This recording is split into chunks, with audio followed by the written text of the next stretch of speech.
Hey everybody, welcome to another episode of the R Show. Sorry we're starting a little late. First of all, I'm on my laptop because for some reason the Windows 10 is acting up and wouldn't install anything with the Google plugin when I tried. We also Nelli is having camera issues, so if you see her, you see her. If you don't, then you don't. I am sorry. I knew it was gonna be that. That's what. So I'm going to do the best I can with what we're working with. So thanks for being here, Nelli. Why don't you please tell everybody who you are and a little bit about yourself? Oh, sure. I am Nellie. I live in a small town about a couple hours outside of Chicago. I am a thrifter, been a thrifter for a long time. Started as a collector. For those that might be old enough, when FX station first started, they used to have a personal FX show that was, they would go into people's homes and show off the collectibles and stuff.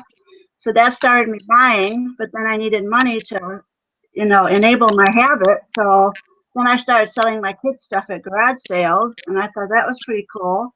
And so while they were growing up, we were hitting all the garage sales, all the thrift stores.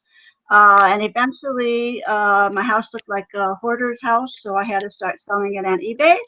And I've been doing that on and off. And most recently, I think I've been doing steadily for the past 4 or 5 months or so. And my husband also does it. He's retired and he's doing it on a different eBay account. And then I also work part-time at the post office. And that's why you're here, so we can talk about postal workers and how to help everybody not be in a bad mood at the post office. Exactly. I can tell you not to come on Mondays and Fridays. No, kidding. Did you have any, want to start with questions or? Well, actually, I can. How long have you been selling on eBay and online yourself? So that way, some people can understand. Oh, sure. I would say I started probably in the 80s, like when my kids were growing up. Mainly, to sell stuff at the garage sales. As I was going to the thrift stores looking for my collectibles, I liked anything kitschy and made in Japan stuff. And I decorated my house that way, so I kept looking for that. And started watching the TV shows that were out at that time. Covell's, Harry Rinker. What else?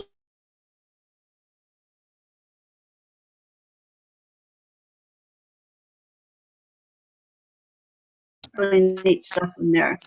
And then, of course, I got hooked on treasure hunters and toy hunter. And then I followed Jay and Nay almost stalkingly all over their YouTube things. So then I learned how to do the bolos and buying the stuff that's, still sealed. And so I started selling that stuff on eBay. We recently started an Amazon to get rid of a ton of books that I have. And I did cross post on Bonanza only because it was so automatic. I've only had one sale on there so far though. So, but like I said, recently, I turned 62 and I said, I don't know how much longer I really want to work. So I thought, well, let's work 3 days at the post office and see, train somebody at the same time. And then eventually maybe by next winter or so, I'll start selling full time. I really like it. Okay. Okay. I'm not sure if you caught some of Dusty and Chad before we started. And Chad actually brought this topic up a little bit near the end when it was one of his grumps. My question is, why do some post offices not scan packages before they leave? I guess they're grumpy. I don't know. They really, really should. That's imagine how many emails the postmasters get. There's reports going out every night. They get dinged. The actual post office gets dinged for not getting something scanned. It's a really, really big no-no, but yet it still happens.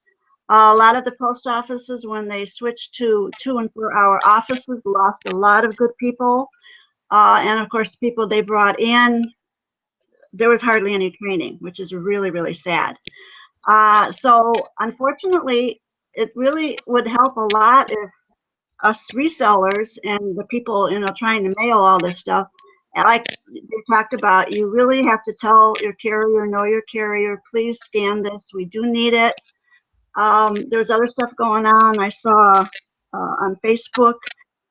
Yes, it is true that every office, especially the small offices, we get credit for these scans. It just shows that we're doing volume work, so they won't shut us down eventually. So, be nice to the carrier. It's really not your job to do that. It's their job.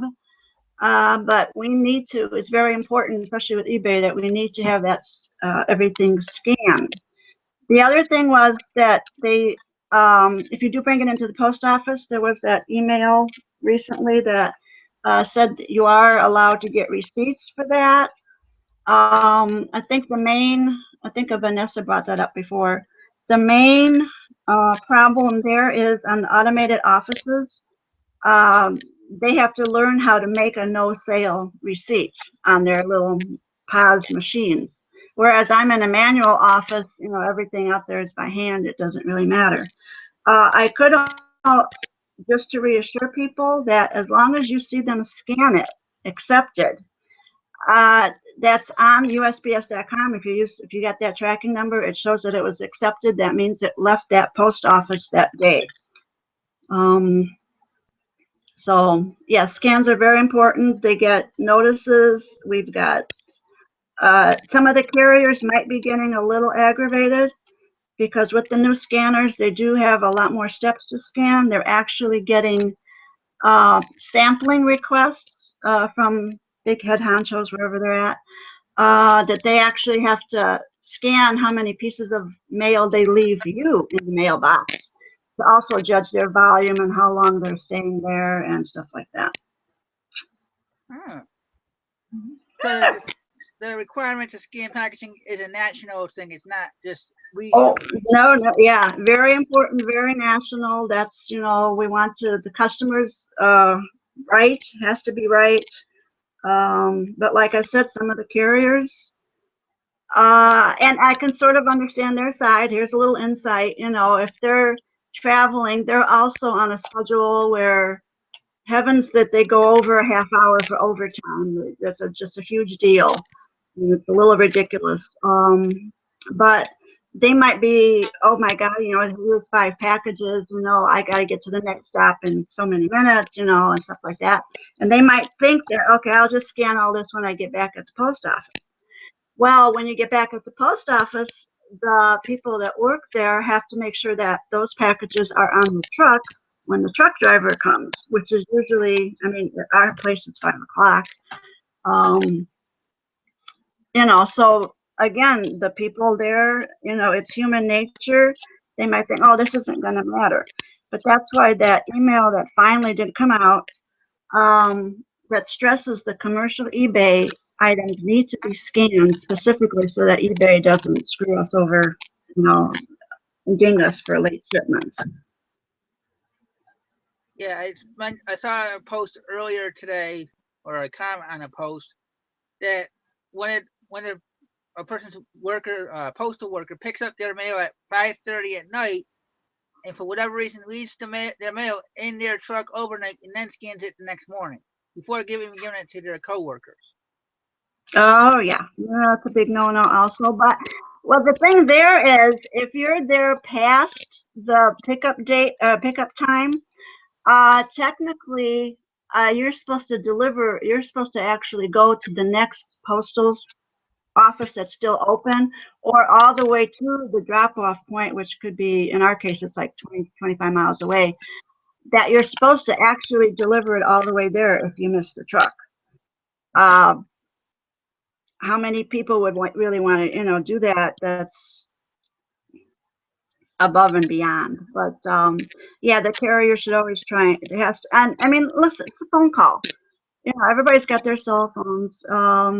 If the carrier is really running late, or you're, dropping 20 packages on them, at 4 o'clock or whatever, and they close at 4:30, you will get some disgruntled employees that might not scan it and figure, oh, it's going to get scanned at the next distribution center.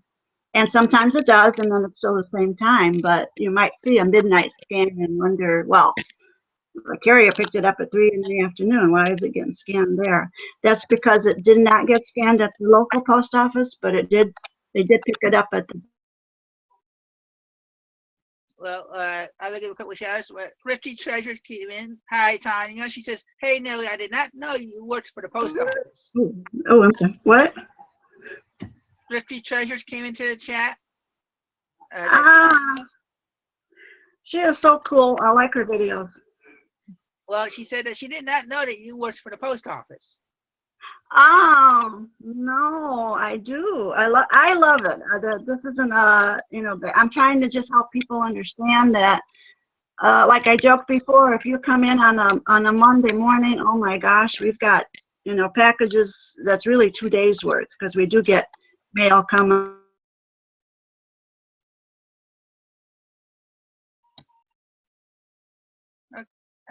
Let's see.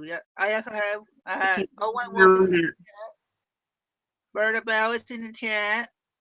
Dwayne, who is not late, is in the chat. And Steven Scroggins was first. We're gonna about 11 watchers, so far. Good. That's good. Everybody understand? I'm on my laptop because of technical issues on the desktop for whatever reason. Google did not want to work with me, even though it made the setup for the show and everything, but then it wouldn't let us in. And I know. And now he's having camera problems. So. Camera. I even put makeup on. Boy, that's a waste. But I can still give you whatever information you want. I am a live person, actually. Oh, the other thing, yeah. Then the other thing was, if your post office closes at 4:30, yes, technically they still need to take you in there, but you have to understand that they usually only get 20 minutes to do the end of the day report. I actually had my sub that was there one day.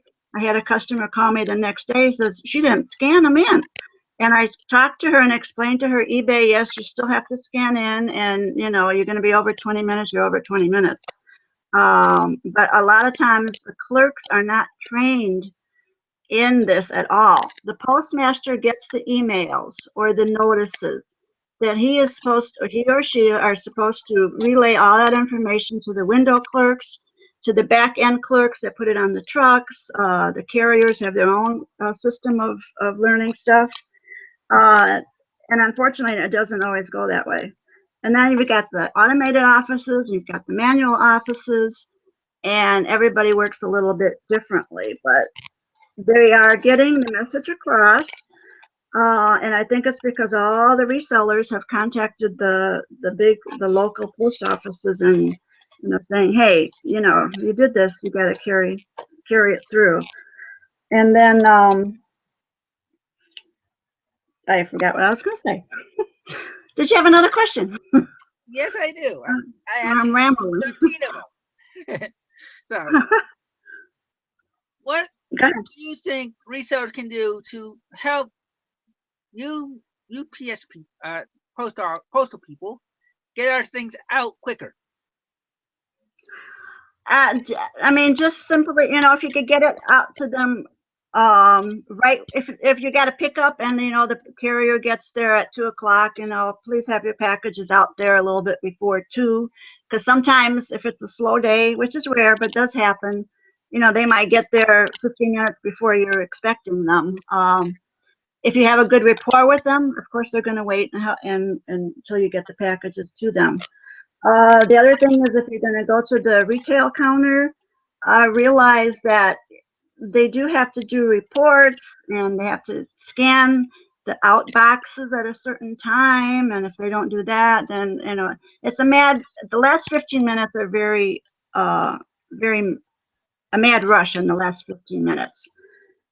We always try to be kind, and, you know, and you don't think it's a big deal to scan everything, but if you've got like 20 and you know the truck driver's coming in 5 minutes, you really want to get that done. And the postal people will appreciate you for coming in earlier.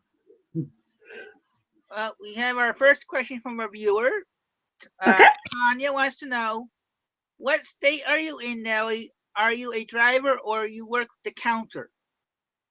I live in Illinois. I'm actually my post office is a 4-hour post office. It became that about 2 years ago. And what they did with the 4-hour offices is we report to a larger office. So the postmaster is actually like 10 miles away in a different post office. So basically it's me managing the office, and then I've got one carrier that distributes the mail. And he's been there over 27 years. And I've been there on and off in the same post office like 10 years or so. Yeah, it's honestly, it's like 4 blocks away from my house. I would be a fool to leave it, because if I was really energetic, I could just walk to work and come back. But the 4 hours was a little disappointing, because it's better to work 8 hours. But with the 4 hours, I am getting to do more with eBay, which I'm starting to find is really where my interests lie. Okay, one of my next questions for you is, well, I'm going to jump a little bit, but what is the story with the rates changing April 10th again? I guess they're going down. April 10th, I will wait until exactly April 10th before I believe it. But yes, currently, when we raised now this is mostly like for letters and stuff, when it was raised from 47 cents to 49 cents for first class letters, and then I think international was raised a nickel, and the second ounce was raised a penny. Which is not a big deal, but evidently somehow when they did that, they bypassed Congress, and Congress, has to have their hands in everything. And Congress said, no, you didn't get full approval to do that, since you just raised something else, a little while ago. So they're currently trying to argue that back and forth, but if there is no final decision made by April 10th, yes, the stamps will go back down 2 cents, 47 cents. And then international goes back down the nickel to 110. And then the second ounce. Yeah. So it'll, but understand, most of you will have forever stamps for your regular correspondence and stuff. So you're not getting any money back if you bring those back in. That automatically will become a 47-cent stamp. But I would wait until April 10th. I gotta see it to believe it. That's my attitude. and then I'm thinking like, geez, I just memorized 10 is 490, and get everything all different again. But hey, that's the way it is. And priority did get all, that was a few months back, and that's not going down. The priority packages and parcels and standard parcels and all that, those will not be reduced. It's just the ounces, the letters, and that's about it. Okay. And can you give us some insight into the behind the scenes that might help us understand some of the issues that the post offices in various areas might be having? Sure. I mean, gosh, helps the 2-hour offices. I don't even know why they even have those open, but God bless them. They need, they need to be in some of the remote areas. The shorter hours, everything has to be done quicker. Like I said before, Mondays are super busy. Friday nights are super busy. But that's not your problem. It's just an insight as to what's going on. If you're seeing somebody that's always smiling at you, and then Friday night it's like, yeah, it's just been a busy day, and everybody's got to get their reports done and everything like that. Holidays, the day after a holiday, it doesn't have to be like Christmas. I'm talking about like President's Day or whatever we might have off. You have to realize that Tuesday is double mail, probably double and a half. Because Saturdays we don't always get all the mail. I'm not sure where it all goes, but it always seems like we get more on Monday. So when we have Monday off on Tuesday, it's almost double and a half day for parcels. We can't deliver what we don't have. I know that question is so on everybody's, where's my package? Or why isn't it here? And I said, that's the only answer we can give you. But I paid for priority today. I said, I understand that, but if that's priorities, they are based on good faith. And good faith means, okay, you're not having no trucks going down, you're not having no airplane strikes, you're not having disastrous weather. Everything is done. You gotta, it's just like 5 billion pieces of mail going out to, 50 states and whatever and overseas. So there will be something that might get lost. Trucks might not be, a truck driver might say, hey, I'm not coming in today. And that other truck driver's got to still get out on his time. So that section of mail in those bins at the airport ends up staying there until the next truck is able to get it out of there. Stuff like that. You just have to be kind to us sometimes. And we do our best. And we do our best. Back, so welcome back, Berta. Another thing is, I think everybody knows, if go to USPS.com, sign up for email alerts and stuff. That does actually help, even though you're seeing it stuck somewhere for 3 days. But just that you're getting an email does shake things through. And somehow people are always saying, oh, I just got the email, and I'm checking it. Why? And then all of a sudden the package just filters on through. There is going to be a mobile app just for employees at the moment that will have, so every employee that's going to get this mobile app will get like those emails that only the postmaster gets. Everybody will be able to be on the same page at the same time, and that's coming later this spring. So that's good. The other thing that right now for lost mail, at this moment you can, missing mail application. At this moment, your postmaster has to do that. It fills out an application internally. But coming in, just to say, also this spring, doesn't say exactly when you go on USPS.com, there will be an application that you can fill out yourself now for missing mail.usps.gov, which will, you fill in all the information that and that's going to kick out a search for missing mail, loosen the mail items, like let's say something fell out of something, where before it was only your postmaster can do that. In spring, it'll be, just look at USPS.com, it'll show up there eventually. It's called missing mail application, so that might help sometimes also. And that just came up the other day. Okay. We have a couple questions here for you from the viewers. One Wolf asks, what is the policy for scanning packages in when dropped off or picked up? Like a pickup at the house, the carrier is actually supposed to pick it up. It's supposed to scan it wherever he picks it up from, the mailbox or the porch or whatever. He scans each one and then throws it back in his car. That's supposed to be done so that when he gets back to the office, that stuff is just unloaded. At the counter, yes, they might. They don't necessarily have to scan it at the counter. Especially if you're in a big office, bigger post office, there's lines and stuff. Then they put it back, in a certain area, and then the back clerk will end up scanning it as she's putting it out for the truck driver. But I would recommend, since you're eBaying or whatever, that you ask the clerk to scan it, accepted or prepaid. Either one works.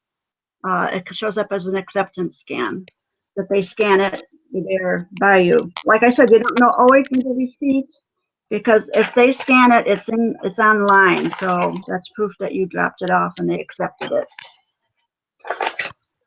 And we have another question from Neil Sullivan. He wants to know, what is the best way to get a postal tote for our front porch? Technically we're not supposed to give those out. because supposedly they cost $5, and that's costing the postal service a lot of money. But yeah, if you're an eBay, if you're a commercial seller, I mean, ask for one, and then that's the one that you, one or two or whatever, um, and then use that one to, you know, for them to pick up, and then they'll can leave one back for you. But definitely, yes, you can ask for one. I've got my own back here too. When if I don't go into work, my carrier just picks it up off the front stairs. Also, I would ask if they give you a hard time, go to another post office and get one or two. Especially if you're using it. What they don't want is them sitting at garage sales holding up all your merchandise and stuff. Okay, this question might sound a little strange, but there's a couple of groups in the I post in the groups about sellers shipping first class items with priority mail packaging, but only paying for first class. How can they get away with it without getting caught? Oh, come on. That's so horrible, people. I'm The not asking how older, to do it so I can get away with it. I don't want it getting taken away. I don't want to have us good sellers suffer for the bad ones. exactly. Exactly. Well, us good ones aren't going to suffer because we're not going to do it. If it's an alert postal person, which we pretty much know what the boxes look like, um, you know, or the shapes of the boxes. I mean, we can open packages up, especially if we deem something suspicious. So then it would get returned back to the seller and for postage due and not being sent out. That in the old days, the first priority boxes, of course, if you flipped them over, there was no priority written on it. On the new ones, the inside is also all, you know, labeled priority, so people can't fold them over and use them. It's the theory is you're getting these boxes for free. Yes, you have to pay priority rate, but most likely when you're using it, you're stuffing those boxes, and it's worth you're still getting a better deal than mailing it in a, you know, the regular way. So we'd appreciate people not doing it, and only because eventually it's not always going to get caught, but when you do get caught, your buyer is going to feel a little bit annoyed that he never got his package or he's got a postage due package. Okay. Don't do it. You already mentioned that Mondays and Fridays are basically your busiest days, except for Tuesdays. Yeah. We have a Monday holiday. Right. So, when are, in your opinions, are the best times to drop off packages if you have to bring them to the post office and get them picked up? Late morning, early afternoon. Okay. Depends on what time your post office is open too. Like mine's only open in the afternoon for retail, 12:30 to 4:30. So yeah, if you get it in there, you know, anytime. I wouldn't try and avoid the last 15 minutes, but of course we're not going to turn you away. It just depends on you get to know your postal people and let them get to know you. Because if they know what you're doing, that you're not just telling, oh, go ahead, scan this. I want you to scan it. You know, you're telling them, can you please scan this because I need this, otherwise I get, you know, my commercial account gets screwy. So talk like we're talking right now. Communication is key. Communication is key. And if you've got a really, really awful carrier or postal clerk, do report them. People do listen, but you don't report them. You report them to, if you can find out who's in charge of your post office, there's always somebody higher in the district. I live like in small town. My postmaster lives 10 miles away in the post office, and then our district distribution guy lives, you know, in Rockwood, Illinois. It's about 20 miles or so away. So try and find out the highest step and send them a letter, right, or call them. There should be phone numbers, you know, 800 numbers somewhere. Okay, we have a question here from Berta.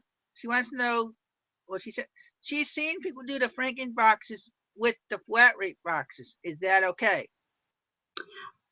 You will get charged. You won't get charged flat rate. You will get charged whatever the weight is by regular priority. Yeah, Franken box is okay. That's okay. But just know that you're not going to get paid just for one flat rate charge. If you're using 3 boxes, you're going to get paying by weight. Okay. I Frankenbox all the time. I told you before the show started that I have a couple of fun questions for you that still had to do with research. But I told you I was scared. You're a reseller. Do you bring your mail to work for you, and how do your coworkers react? Well, you already answered. You only have one person that you. So. I have a carrier. My when I work, the 3 days that I work, I bring my own mail, with me there, and then I'm the one that's scanning it and making sure it gets out. On the days I don't work, it's my carrier picks it up, and he's fine with that. Because you got to know, and I think that was mentioned in some of the Facebook pages or comments also. The carrier, in fact, we just finished the count.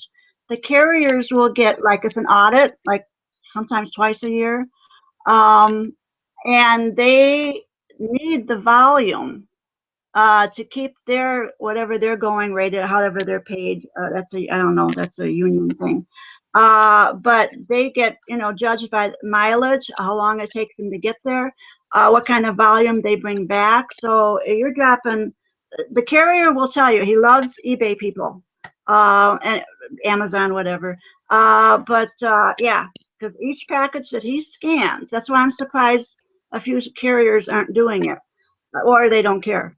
But yeah, if you're in a small office like we are, me and Mike, my carrier, we appreciate any kind of parcels we get that we can scan. And a lot of times I get stuff from the bigger post office areas. Those people would rather come into the smaller post office like mine and they say, is it okay if we drop this off? And I said, oh yeah. So yes, keep them coming. Keep selling. We need good luck, good karma. What is the largest shipment you've had to handle from another reseller? Oh gosh. From recent, now it's funny because I have, let's see, it was 1, 2, 3. I've got 4 good customers that are eBay people, and one's an Etsy. So 4 eBay, 1 Etsy. They will not tell me what they are selling. It's like a roundabout way. Always I sell odds and ends. The biggest one was, and I don't know what was in it, but it was, I don't know, maybe, because I know it can't be over 70 pounds, but it was close to 50 pounds. I think it was more of a weight issue. It was like about 50 pounds. That was from a reseller, but I had a customer that wanted to mail his golf club. This is a whole set of golf clubs in a case, and he wanted to mail it ahead so he didn't have to take it on the airplane. And he was going to mail it to, a neighbor or whatever up to where he was visiting. And I'm looking at that, and I'm thinking, oh boy, is this really going to get there? Because it was there's no packaging. It was just a plastic case that he had some kind of a nice carrying case for the golf clubs. And what we did was we taped the priority tape all over it. And then I stuck the stickers on there, the postage and the tracking number, and it got there fine. But that was a tall package, and I was really worried about that. But that's about it. Now I do get ask me that, but usually people ask bumblebees delivered ones and bees, and they were like in an open, they were crated, but you can tell they were in there. And then what really creeps me out is we're like in a rural community, the chicks. People start to get chicks for 4-H projects and the fair and stuff. And they're like 20 or 30 in a little tiny box with, holes in it, but all you can hear them is chirp, chirp, chirp, chirp. So as soon as they come in, I call them people and I tell them to come in and pick them up. So it's really creepy. You can see little beaks sticking out and all the chirping all the way. Those I can't wait to, okay, come and get them. Come and get them. But that's the rural post office life. Okay. Here's a kind of international question. I don't know if you can answer it. But is Puerto Rico considered part of the U.S. for regular pricing or international pricing? That's U.S. It's a territory, U.S. territory. Okay. Well, 'cause I know some. I mean, if you're putting that in, you know, on punching it in, it'll come up with the U.S. rate. Well, 'cause I know there was a post in the groups that somebody said that a customer asked them for Puerto Rico pricing, Mm-hmm. and yet they No. didn't know how to handle it. No, just they could have done it too. USPS.com, and you put in, you know, your zip code in Puerto Rico, and you'll tell you, ask you what size the package is and stuff, and there it goes. But yeah, it's U.S. and territories. There was another territory, but I don't remember what it is. And we have a late person coming in. Dawn says hi to everybody. Hey there, Dawn. I was surprised when we posted on Facebook, you know, that we were going to do this show. Resellers are actually former postal employees. There was a different Tanya that was a 15-year employee before she retired. And then there was somebody else, and we're pretty nice, I thought, for the most part. That's pretty good. Right now we're hovering around the 11, 12 viewers. So I thought we'd get more viewers because we posted in Jason's group and everything else, and you've already been on their show. So I don't know where everybody is. Well, it's like almost storming out here, so, and maybe that could be why I can't get my camera working. Don't know. Okay. What is the usual time frame for a refund for lost or damaged packages? I think you have, well, with this missing thing coming up in spring, you could probably do it almost right away. But 30 days is usually the average to wait. Now, if you're expecting something back, it will come back to you, but that'll take more like 4 weeks. Only because it goes back, it doesn't go straight back, it goes to a holding area. Okay, well, all these packages have to be returned, or either for postage due or incorrect address. And then by the time it gets back into your stream, it might be that's 30 days, yeah. But they do come back, packages do come back. Mostly. Okay, I'm gonna put you on the spot a little bit. Okay. As a USPS worker and a reseller, which method do you think is best for international selling on eBay?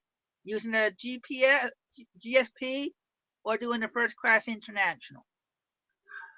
I've done both, and I went back to GSP only because it made me less nervous. Because less complaints too. Because I just have to say, well, that's, you know, the policy is right there when they're buying it. So sort of putting it off on eBay. Yeah. But I mean, it is simple. I know people do it. It's simple and stuff. I had 2 packages that went out to Italy, so hopefully I haven't heard anything back. So I had done those myself, but I just feel more comfortable with GSP. Okay. Mm-hmm. So you heard it here, people. A postal worker prefers GSP. Yeah, because it's all done. It's all done. And we really love it now that, you know, eBay, all you gotta do is, well, even USPS.com, you know, you can put everything online and it tells you exactly what. Where before, you know, we got these carbon sheets of paper at the office I don't think anybody liked seeing an international package come through. But it's much easier now, so that's good. Okay, we have a question from Berta. I don't know if you're going to be able to answer this one.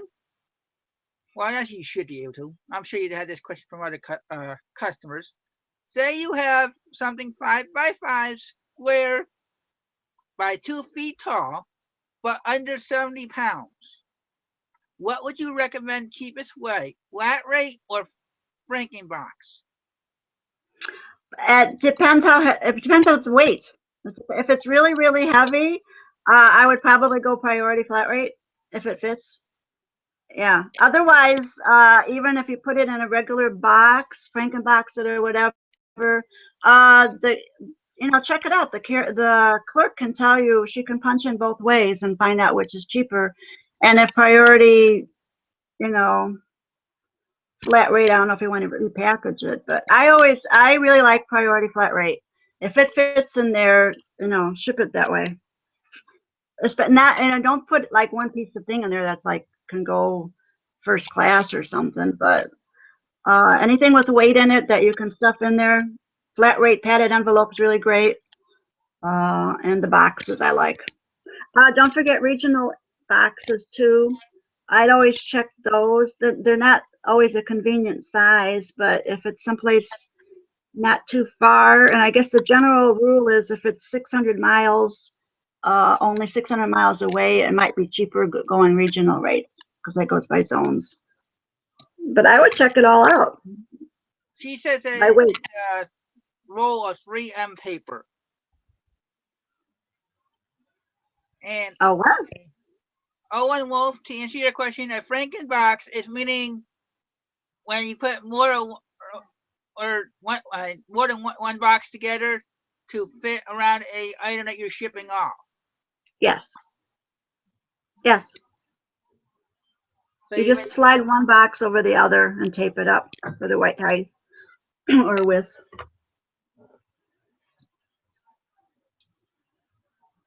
Okay.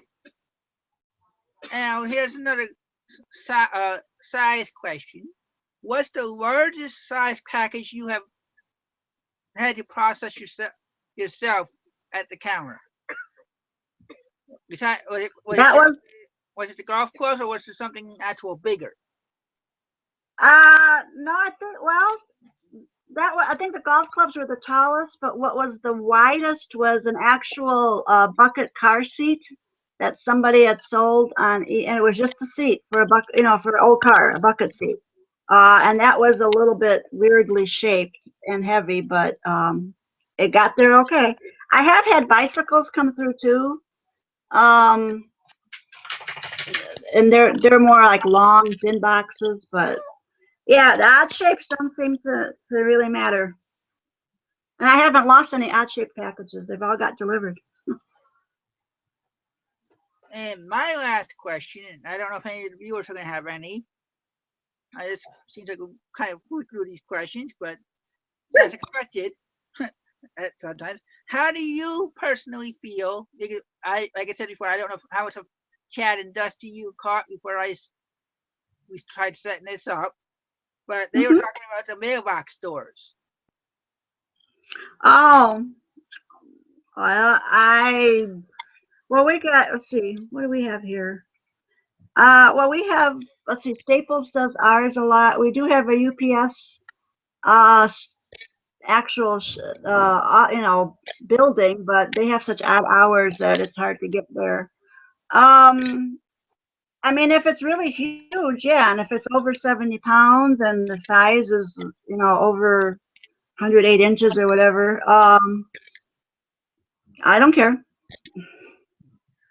Well, I think because for what I caught before I was trying to set this up with my desktop and having problems, was that Chad was having issues with his postal stores not scan, or his program, the products that he's dropping off weren't getting scanned fast enough by somebody.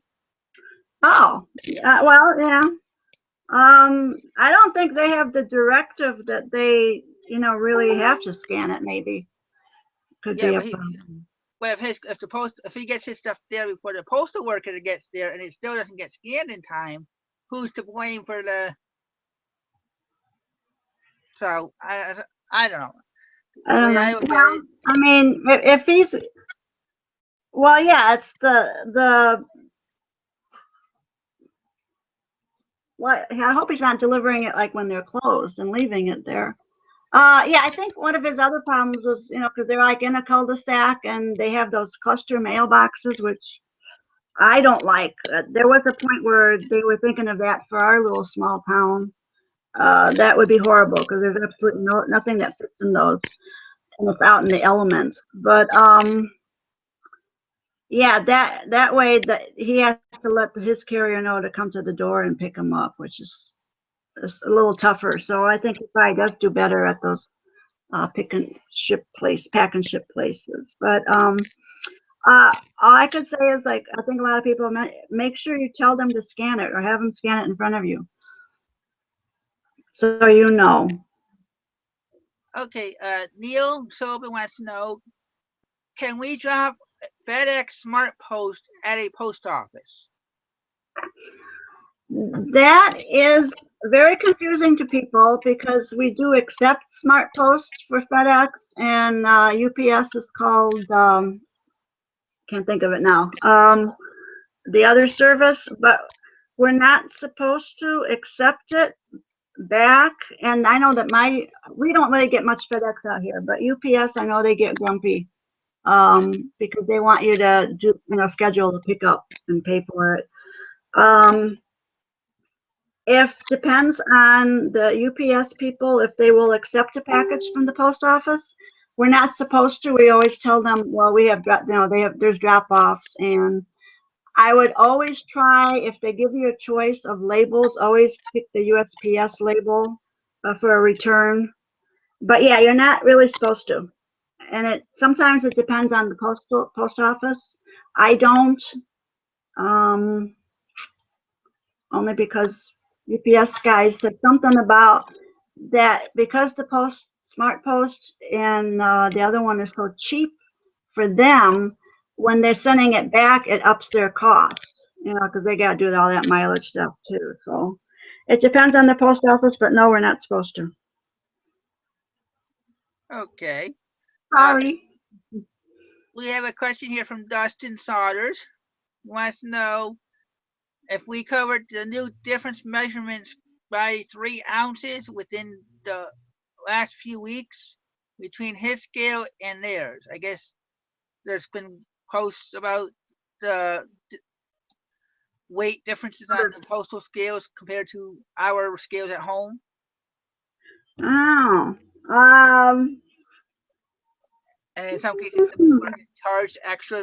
Well, the postal service, they do have, like, they're supposed to calibrate. I mean, their scales. But yeah, the clerk can only go by her scale, or his or her scale. So they might ding you on that. You might want to, match your scale to theirs, maybe, like we do at the doctor's offices. But geez, yeah, that is just, I don't take the time to look up at, if I get a customer coming in that's prepaid, I just scan it and get it out of the way. The only thing that we're cautioned to look at is, like, if it's got a F label on it and it's on top of a priority box, you're gonna, ask for extra postage. But the weight, unless it's really something obvious, I don't reweigh it. Okay. Owen Wolf wants to know, what is the deal with USPS and FedEx? You're talking about the SmartPost, and God, I can't think of that UPS one. That was an agreement. It's a contract between FedEx, and then UPS has one also, where we will accept some of their packages and our carrier will deliver it. How that comes into effect, like when you're ordering something, then that depends on how that manufacturer is set up to ship, SmartPost or whatever. That I don't know, but I know that it's a program, it's a contract, it's a deal that we work with FedEx and UPS, and I guess they all benefit somehow, until you want to return it. That's postal. Okay. Well, she went on to ask it, is it FedEx until the last mile, or is it USPS just a location pickup for the FedEx?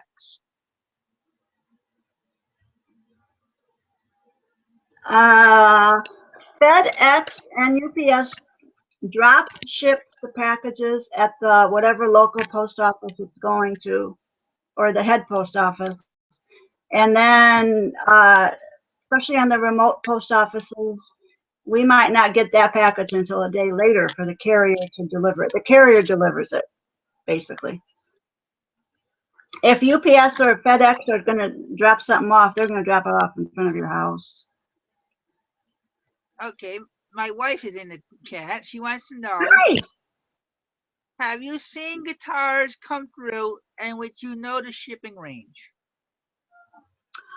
Actually, my husband shipped out a guitar that he sold. They didn't wear that much. It went. Did we do standard? I don't remember. That was a couple of years ago. But yeah, you just do. I know it's 70 pounds, and is it like 108 inches? I'm asking you, and I think it's 108 inches to come. You know, weight, side, whatever. 108 inches total. I don't have that sheet with me. But yeah, if you look up online or call your post office, they'll tell you. I don't have that size. Oh, yes, I do. Maximum length plus the girth, 108 inches. Or if it's you go in parcel post, you get up to 130 inches, as long as it's not over 70 pounds. If it's a really obscure and odd size, we can charge an unmachinable charge, and that's like 12 bucks, but I haven't seen anybody really use that in quite a while, so I don't think we've got anything really odd. But yeah, you've got 130 inches if you're doing standard post. We did have there's actually a chart that shows the guitar, how to measure it, but I don't have it up in here. But we just Frankenboxed, 2 big pieces of cardboard, and out it went. She clarified herself. Does she have a guitar herself? She clarified herself to let you know that was an acoustic guitar that she was asking about. Oh, I don't know. I would just find a box, measure it. It's good. I don't think that would be oversized. Yeah, she's debating if she's gonna send it out to our daughter or if she's gonna try selling it on eBay or mailing it out when it gets sold type of thing. So. Yeah. I know some people use UPS, but our charges for the heavy, it's pretty close. It really is close. So it's whatever is most convenient for you, I think, for something like that. But it gets there safely. Ours did. Yeah, we were given a quote of $100, and she thought that was expensive. On UPS? What would be I'd go by, check the weight first, or on just guesstimate a weight, and don't worry about the size, and see what you get closer estimate on it. And Dustin Sardis wants to know, how many packages do you average a day typically? You mean at the post office delivering or sending out? Tell me that's what he means. And this is a small post office, mind you. We're averaging between 45 and 50, and then people order a lot. 45 and 50, and then during the holiday season, it can be like almost 100 each day also. They're all sizes, so, but yeah. So just imagine if you're living in a bigger city, you've got like freights of packages going out. Okay, my wife added that she got the quote from the USPS for under 25 pounds. Yeah. So that's not bad. So even if you add another 5 pounds for packaging and boxing, 30 pounds. Yeah, I don't have a thing in front of me, but that's got to be cheaper than priority. Because if you figure the large flat rate priority, it's not going to fit in there, but the large flat rate is like almost like 18 bucks now. And maybe 3 times that size, it's still going to be under 100 something easily. Because the golf clubs that were they 60 maybe? Yeah, and I think that's even more bulkier than a guitar would be. Going from Illinois to Las Vegas. Well, Yeah, that's the other thing. How far is it going to go? You know? well, it would be going from Colorado to New Jersey if we sent it to the daughter.